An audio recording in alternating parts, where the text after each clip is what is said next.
Good morning, Year 5. Welcome to a brand new week of home learning. Today's reading, or this week's reading, is going to be based around the text you can see on the screen there, The Eye of the North by Sinead O'Hart. So there's going to be two parts to the book talk lesson this morning. First thing is you're going to have a look at the front cover and see if there's anything you can pick out from the illustrations on the front of the text to maybe give you a bit of an idea of what the text might be about. Then I'm going to give you the first bit of chapter 1, again for you to pick out and discuss through your book talk skills that you've developed throughout this year. So let's have a quick look at the front cover together. The Eye of the North. So what can we see in there? Quite a lot of patterns on the front cover there. Anything jump out at you? There's a boat here maybe that might signify some kind of trip or adventure, perhaps that you could infer from that. There's some animals, I think, down here, so there might be some kind of book based around animals. I'm going to leave it to you to kind of pick out and discuss what you think this book might be about from just looking at the front cover. Let's jump to chapter 1 and I'll start you off with your book talk for that. So I'll read it to you first. I'll just make it a little bit smaller so you can actually see it. Chapter 1 then, it says, got some snakes here kind of disappearing off the page. So that might give us a bit of a clue. Talked about animals a minute ago, so maybe snakes are one of the animals that you might come across reading this book. For as long as she could remember, Emmeline Widgett had been sure her parents were trying to kill her.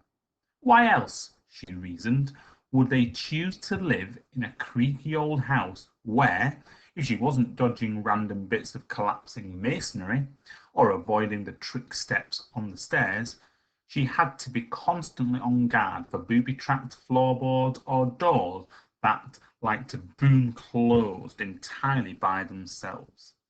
She'd lost count of the number of close calls she'd already clocked up, and so she never went anywhere inside her house, not even to the bathroom, without a torch, a ball of twine, and a short, stout stick.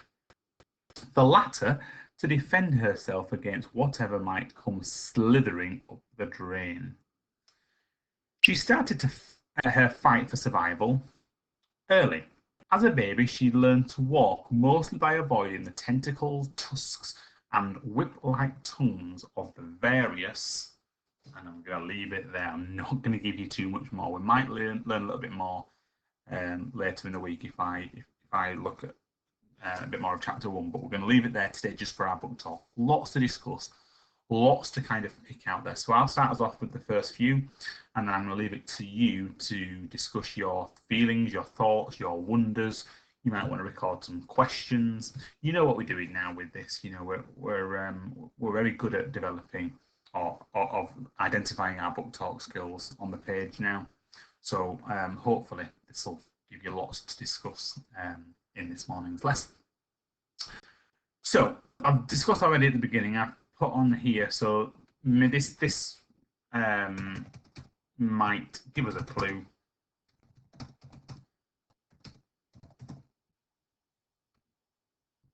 That gives us a clue.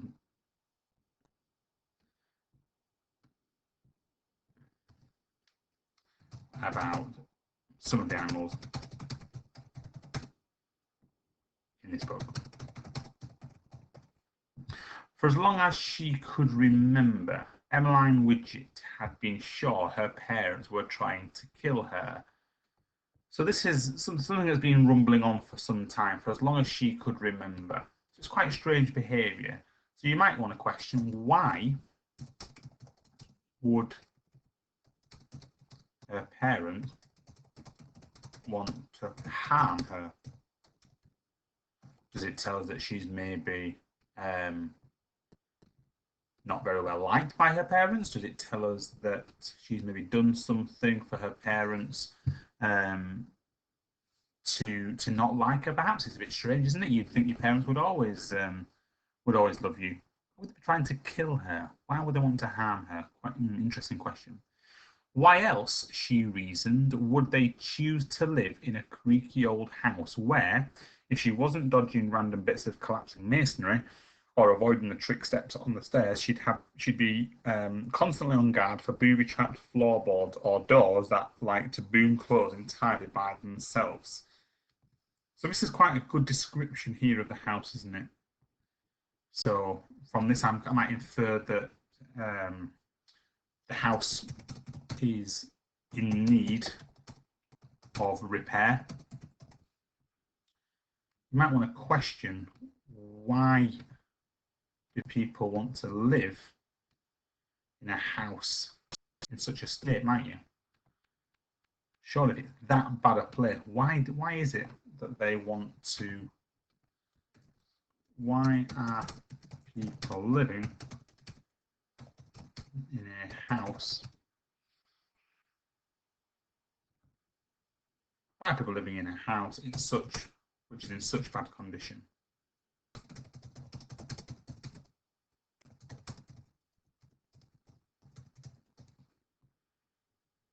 A bit smaller so you can see it. Maybe it gives us a bit of a clue as to what her parents are actually like. If they have a house full of traps and a house full of things to try and catch people out, maybe that gives us an impression of the kind of people her parents are. They're quite mischievous. Are they people who like to catch people out, perhaps? She'd lost count of the number of close calls she'd already clocked up. So she has, again, it kind of reiterates it in the text anyway, but Emmeline is constantly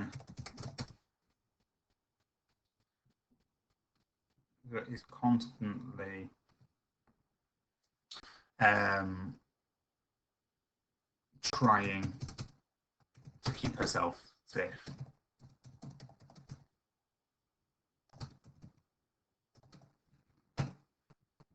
So I'm going to leave it there because I've done quite a lot there for you actually, but that doesn't mean that you can just use what I've got. You might have different ideas. You might have come up with some different inferences. You might have picked out other things that I haven't picked out.